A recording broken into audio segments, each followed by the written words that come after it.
communities worldwide. We broadcast diverse international content from Europe, Asia, Africa, and now right here in the USA. Watch us via Roku on your smart TV.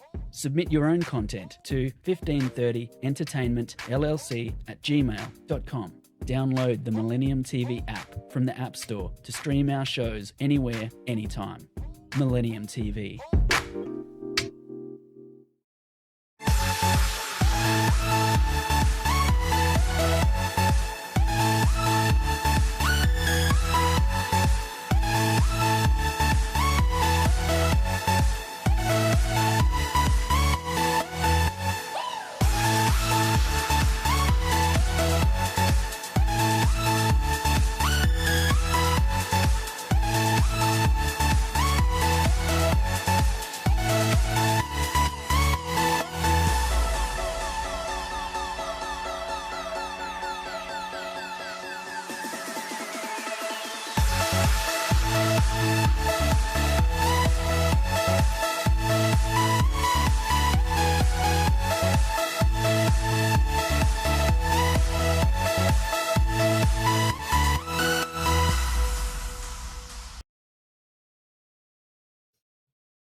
Hello and welcome to Millennium News TV 24/7 Global News Network.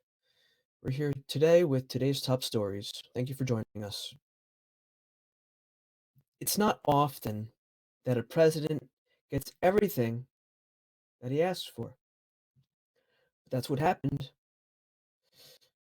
Okay. President Joe Biden wanted $1.9 trillion to help the country climb out of the coronavirus crisis last year. And Democrats in Congress delivered. The American Rescue Plan was stuffed with rental assistance, tax rebates, direct payments, and money to distribute vaccines that had just become available. Less than 2 months after Biden took office, it was a hopeful sign that he could fulfill his campaign promise to get Washington's often lumbering machinery working again. But the legislation's legacy is more complicated than it originally appeared, depending on who's telling the story. It's either Biden's first success or a trap that he set for himself. It may well prove to have been a bit of both. Friday is the anniversary of Biden's signing of the American Rescue Plan, and the second anniversary of the World Health Organization's declaration that the coronavirus had become a global pandemic. Looking back, administration officials defend the relief package as a necessary step to insulate the economy and promote a national rebound. And they point to historically low unemployment now as proof of their success. Next news. Russian forces pounding the port city of Mariupol shelled a mosque sheltering more than 80 people, including children. The Ukrainian government said Saturday as fighting also raged on the outskirts of the capital of Kiev. There was no immediate word of casualties from the shelling of the once elegant city center mosque.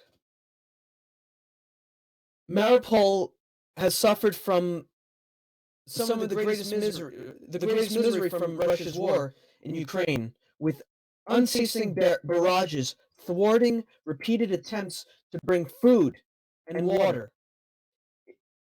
help evacuate trapped civilians, and bury all of the dead. The Ukrainian embassy in Turkey said 86 Turkish nationals, including 34 children, were among the people who had sought safety in the mosque of Sultan Suleiman the Magnificent and his wife Roxolana.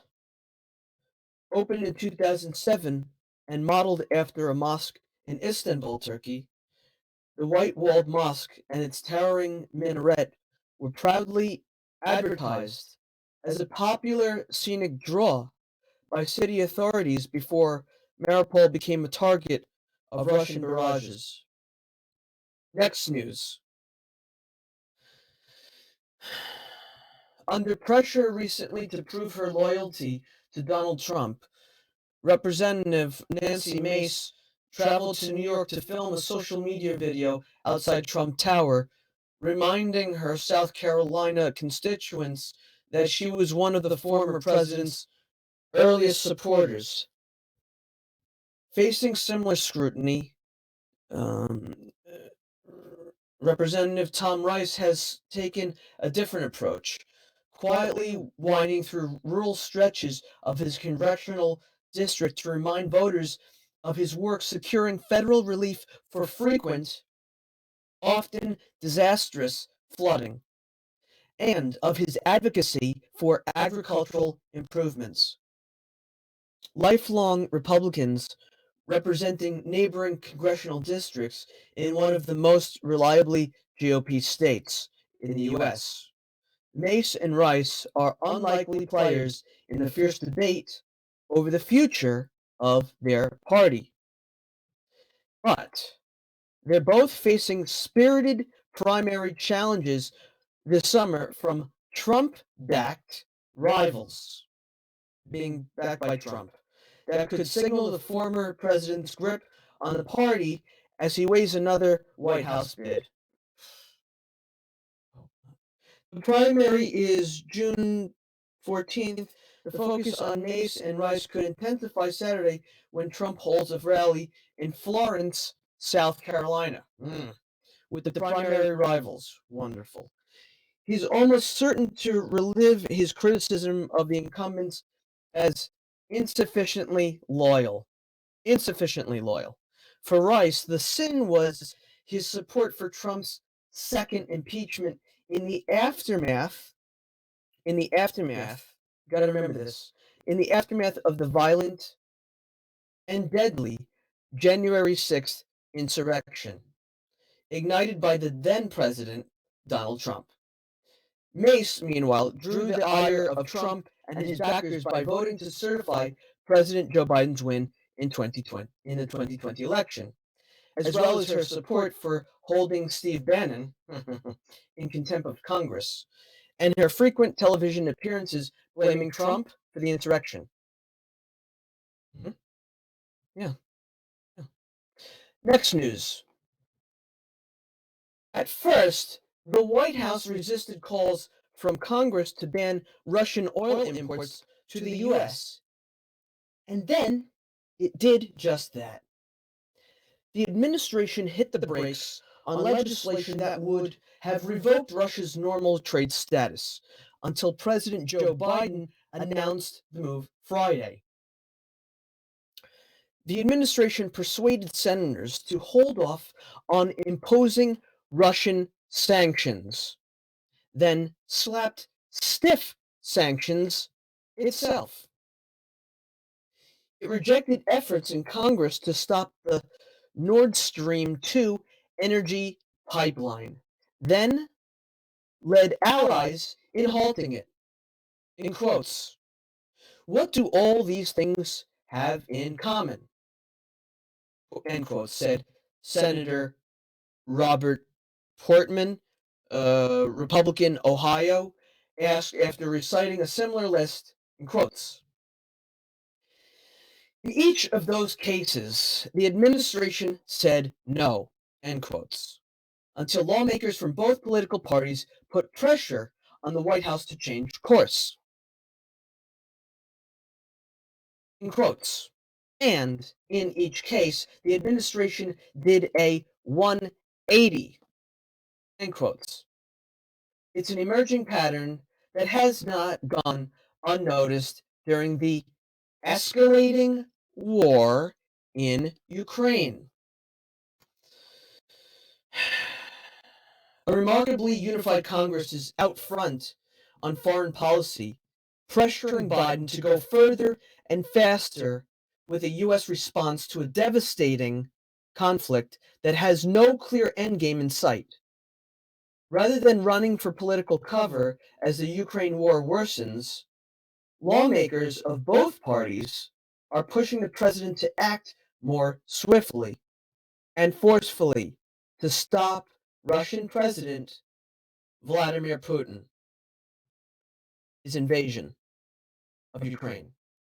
The result has been a rare, mostly unified resolve from the legislative branch, which is leaving an imprint on executive branch decision making.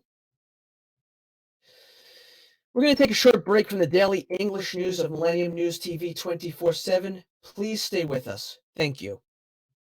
Millennium TV, bridging communities worldwide. We broadcast diverse international content from Europe, Asia, Africa, and now right here in the USA. Watch us via Roku on your smart TV.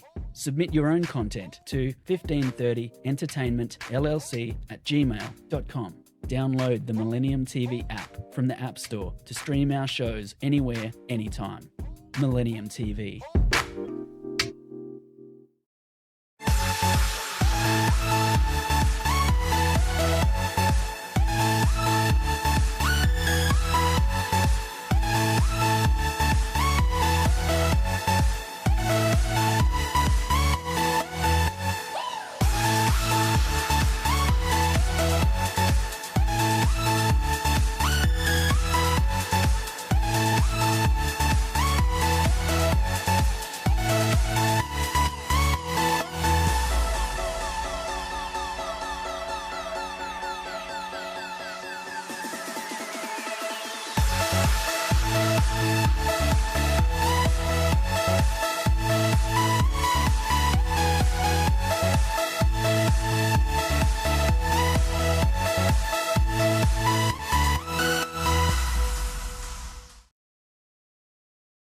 Hello and welcome back to Millennium News TV 24/7 Global News Network.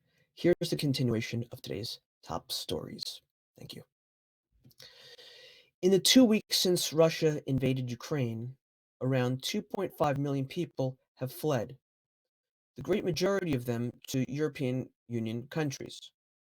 More than half have entered Poland, while hundreds of thousands more are seeking refuge, mostly in Hungary, Romania, and Slovakia. Russian President Vladimir Putin's decision to launch an unprovoked war has been met with an outpouring of goodwill in Europe. The EU has launched an emergency protection system offering shelter, access to jobs, medical treatment, and education to those who fled the assault, who fled the war. The protection system streamlines entry procedures. I don't know what that means. It was established in 2001 in response to the fallout from wars in former Yugoslavia and Kosovo in the 1990s, when thousands were forced from their homes. It has never been used before, despite the arrival of well over 1 million people in Europe in 2015, many fleeing conflict in Syria. The Temporary Protection Directive sets out minimum standards across the EU's 27 countries for helping those in need. Member nations can provide more favorable conditions if they want. It also eases procedures for countries to transfer refugees between them if those people agree to move. Next news. A few months ago, Chowkhury Asmar decided he wasn't ready to give up hope. So he led a group of residents in quotes, a peaceful demonstration to protect the trees, end quotes, of his Cairo neighborhood. Egyptian authorities were planning to clear out a large avenue of ficus, acacia, and palm trees, part of sweeping urban redevelopment projects that are transforming much of historic Cairo. Quotes, "It was like a war on green," end quotes, Asmar said. Asmar and other residents of Heliopolis, an old neighborhood that boasts some of the city's most important early 20th century buildings, numbered the trees lining Nehru Street, labeling each one of them after famous Egyptian figures. 5 days later, police took the signs down, and Asmar got a warning from security officials. Streets have survived for now, while many others nearby have not. Their wood sawed into pieces and towed away in trucks. Part of the adjoining park was razed to erect a stone monument, commemorating Cairo's road and highways development, while a nearby public garden dating from the early 20th century was demolished to make way for new street and state-owned gas station. Next news. Croatian officials criticized NATO on Saturday for what they said was its slow reaction to military drones that apparently flew all the way from the Ukrainian war zone over several NATO member states before crashing in an urban zone of the Croatian capital. The Russian-made unmanned aircraft crossed Romania and Hungary before entering Croatia and slamming late Thursday into a field near a student dormitory. Some 40 parked cars were damaged, but no one was injured after a loud blast. NATO said the alliance's integrated air and missile defense had tracked the object's flight path. But the Croatian Prime Minister said the country's authorities were not informed and that NATO reacted only after questions were posed by journalists. In quotes, "We cannot tolerate this situation, nor should it have ever happened. That it should never," end quotes, that it should never happen in the first place. Prime Minister Andrei Plenković said while visiting the crash site, in quotes, "This was a pure and clear threat, and both NATO and the EU should have reacted," end quotes. He said, quotes, "We will work to raise the readiness not only of us, but of others as well." Plenković said, those end quotes, Plenković said, a Soviet-era Tu-141 Strits reconnaissance drone flew over 40 minutes over Hungary and 6 to 7 minutes over Croatia before crashing. Earlier, the Romanian Defense Authority said the flying object was in Romania's airspace for only 3 minutes after crossing from Ukraine, making it hard to intercept. Next news. Turkey and Armenia have agreed to press ahead with efforts to establish diplomatic relations, in quotes, without conditions, end quotes, and continue the normalization efforts that could lead to the reopening of their shared borders for trade, their foreign ministers said Saturday. Ararat Mirzoyan met with his Turkish counterpart Mevlut Cavusoglu on the sidelines of a diplomacy forum near the Turkish Mediterranean city of Antalya during a rare visit to Turkey. Mirzoyan said he welcomed Turkey's invitation to the forum, in quotes, as a positive signal, end quotes, for improved relations between the two countries that have had decades of bitterness and have no diplomatic ties. Quotes, I can say that it was a very productive and constructive meeting, end quotes. Cavusoglu said.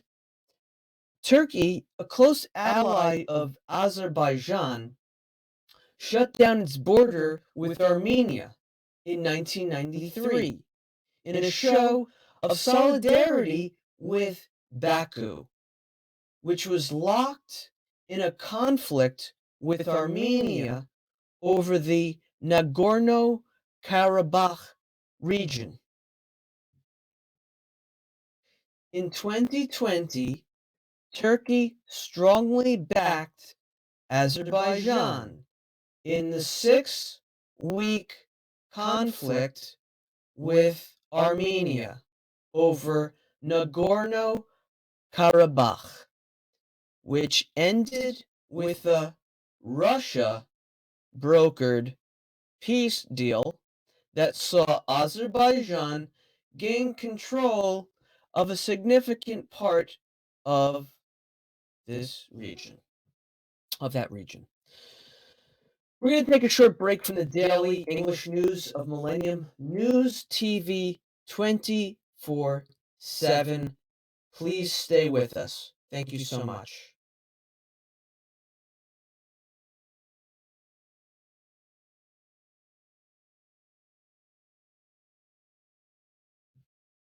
Millennium TV, bridging communities worldwide. We broadcast diverse international content from Europe, Asia, Africa, and now right here in the USA. Watch us via Roku on your smart TV. Submit your own content to 1530entertainmentllc@gmail.com. Download the Millennium TV app from the App Store to stream our shows anywhere, anytime. Millennium TV.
Hello and welcome back to Millennium News TV 24/7 Global News Network.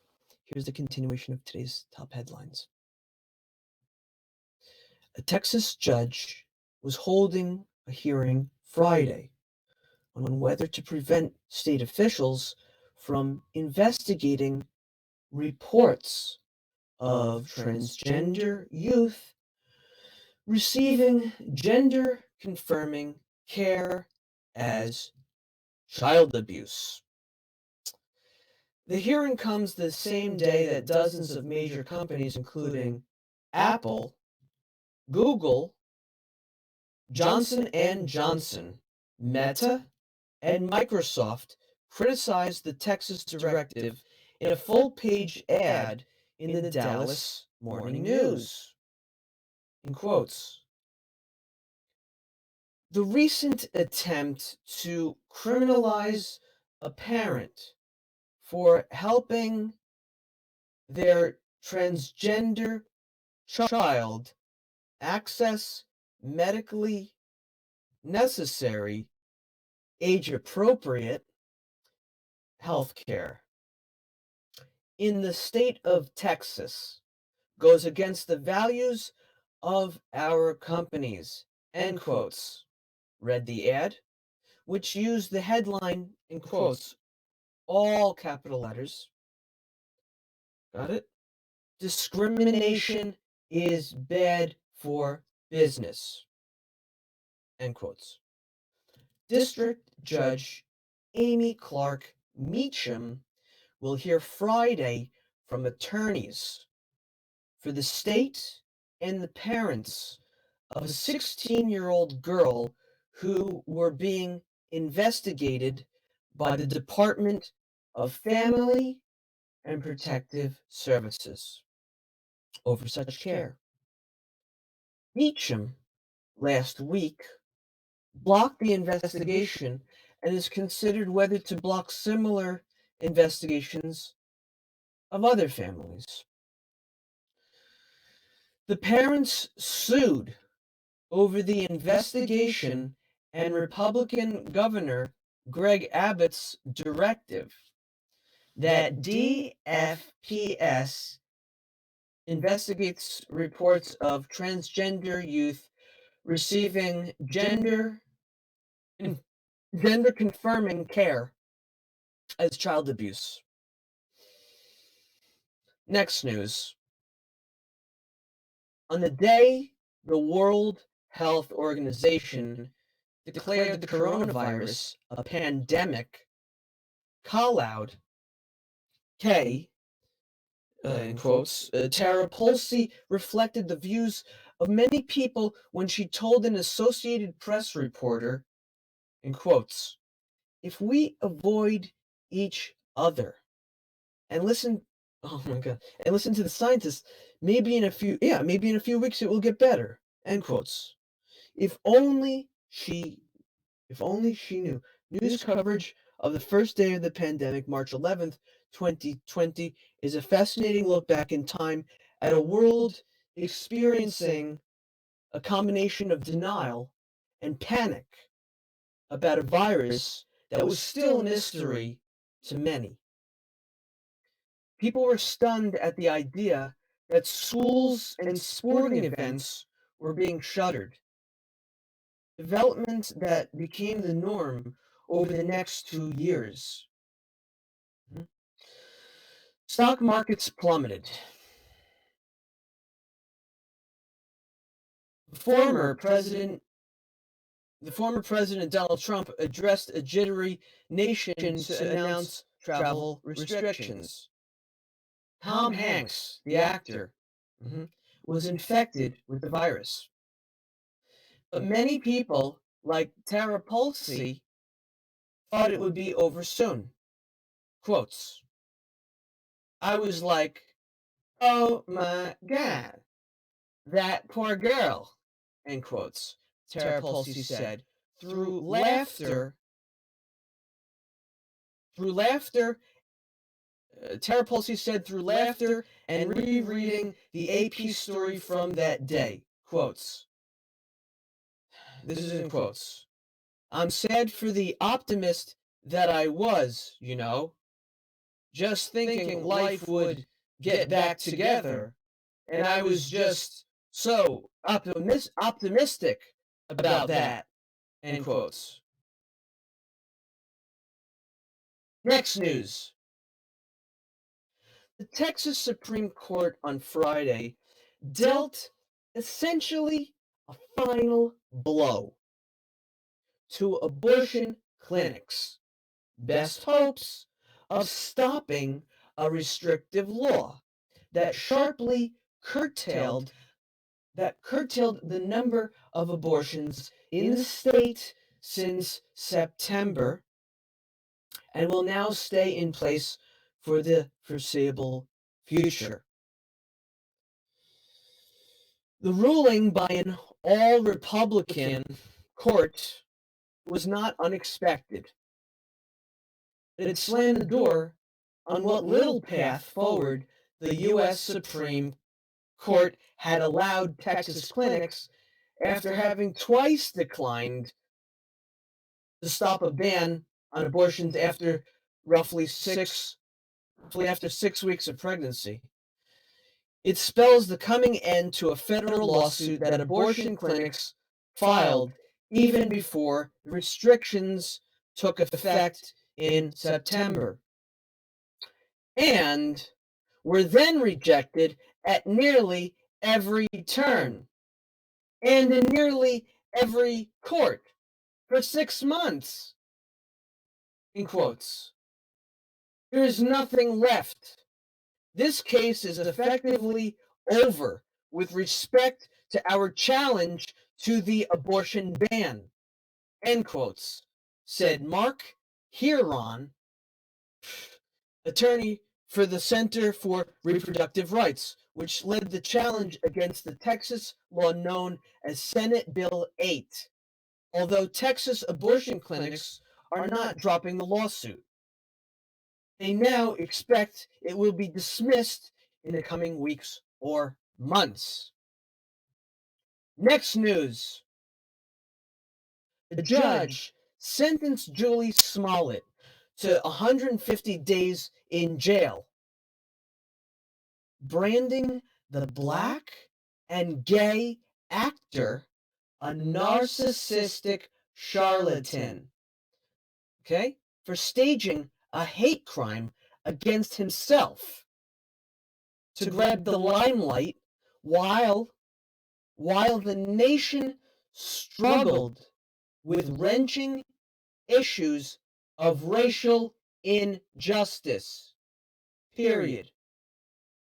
Smollett responded by defiantly maintaining his innocence and suggesting he could be killed in jail.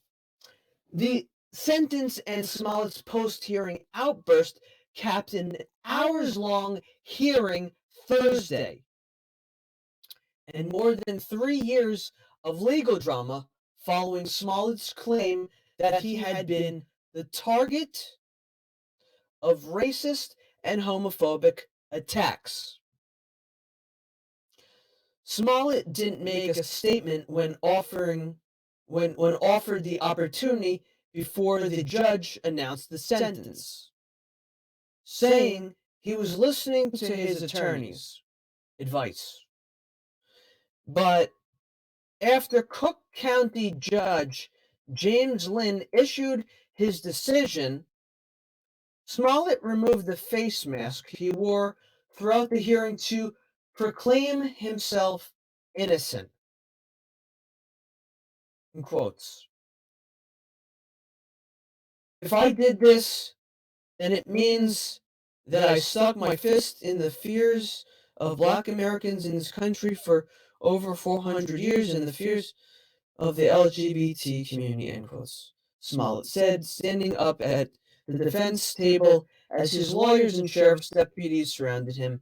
In quotes, Your Honor, I respect you and I respect the jury, but I did not do this. And in quotes, and this is also in quotes, and I am not suicidal. And if anything happens to me when I go in there, this is also in quotes, I did not do it to myself, and you must know that, end quotes. Anyway, we're going to take a short break from the daily English news of Millennium News TV 24/7. Please stay with us. Millennium TV, bridging communities worldwide. We broadcast diverse international content from Europe, Asia, Africa, and now right here in the USA. Watch us via Roku on your smart TV. Submit your own content to 1530entertainmentllc@gmail.com. Download the Millennium TV app from the App Store to stream our shows anywhere, anytime. Millennium TV.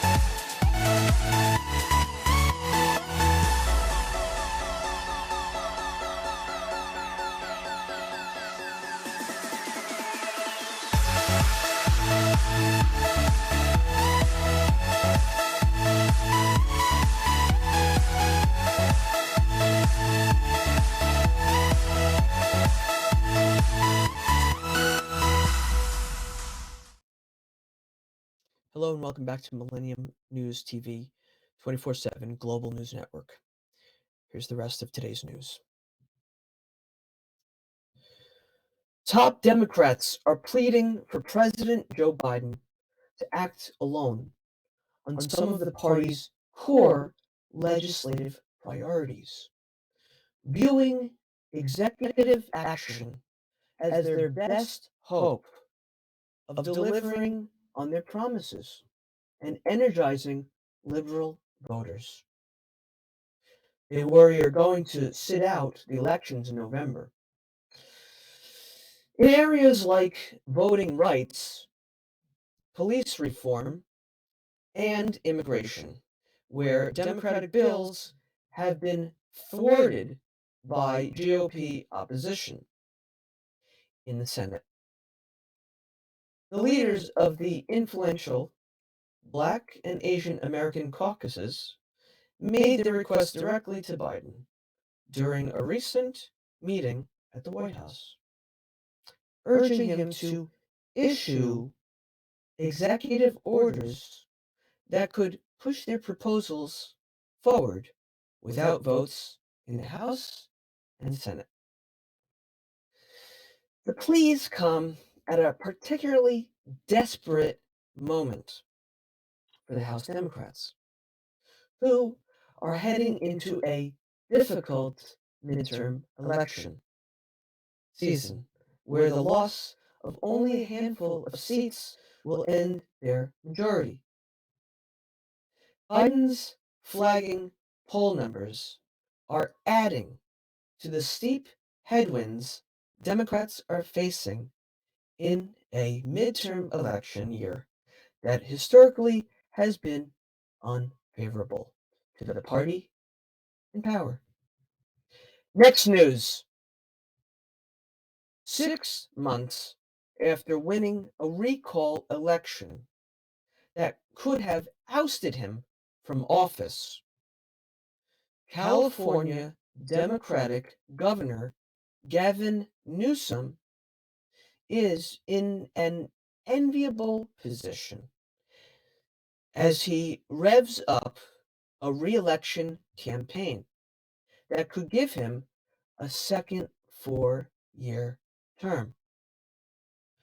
No top-tier competitor has emerged to stand in his way, and he's flush with campaign cash.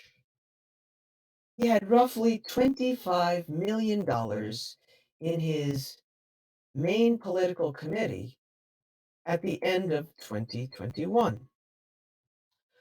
All of the most recognized Republicans who ran in the recall have decided not to run again. They include conservative radio talk show host Larry Elder and former San Diego Mayor Kevin Faulconer, who made his announcement a day before Friday's deadline for candidates to enter the race. Newsom discouraged competition with a strong showing in last year's recall. After appearing imperiled during the depths of the pandemic, he rebounded and defeated by a landslide margin the attempt to push him out. Instead, a field of little-known rivals will take on the incumbent on June 7th. I'm assuming of this year, the primary election. Newsom's campaign bankroll at an early stage paired with the power of incumbency and the state's prominent Democratic tilt go a long way to ward off Republicans who might want the job. Next news. Makeshift shelters Can't read this word. It's a mistake in the text here. Busy roadways, tent cities line sidewalks, tarps cover broken down cars, and sleeping bags are tucked in storefront doorways. The reality of the homelessness crisis in Oregon's largest city can't be denied. In quotes, I would be an idiot to sit here and tell you that things are better today than they were 5 years ago with regard to homelessness. End quotes. This is in Portland. Portland Mayor Ted Wheeler said recently, in quotes, people in this city aren't stupid. They can open their eyes, end quotes. As COVID-19 took root in the US, people on the street were largely left on their own, with many cities halting sweeps of homeless camps following guidance from federal health officials.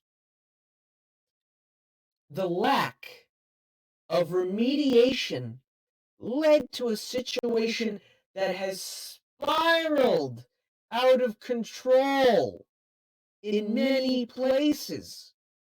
This is in Portland, with frustrated residents calling for action as extreme forms of poverty play out on the streets. This is Portland. Wheeler has now used emergency powers to ban camping along certain roadways. And says homelessness, this is in Oregon, Portland, Oregon, in quotes, says that homelessness is, in quotes, the most important issue facing our community, bar none, period, end quotes. Next news. Thousands of Russian tourists are stranded in Thailand's beach resorts. Because, why? Because of the war in Ukraine. Many unable to pay their bills or return home because of sanctions or canceled flights, the crisis in Europe also put a crimp in the recovery plans for the Southeast Asian nations' tourism industry, which has hosted more visitors from Russia than any of its neighbors before the pandemic began. There are about 6,500 Russian tourists stuck in a town called Phuket, Phuket. Surat, Thani, Surat Thani, Krabi, Krabi, and Pattaya, Pattaya. 4 provinces that are popular seaside resort destinations. In addition to 1,000 Ukrainians. Yuthasek Supasorn, governor of the Tourism Authority of Thailand, told the Associated Press on Friday.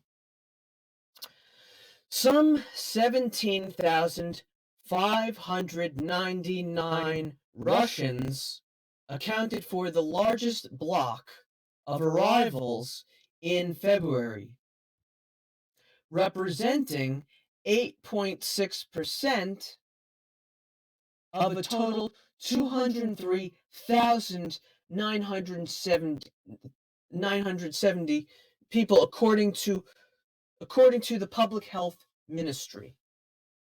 After the February 24th, remember that date, Russian invasion of Ukraine, their numbers drastically declined.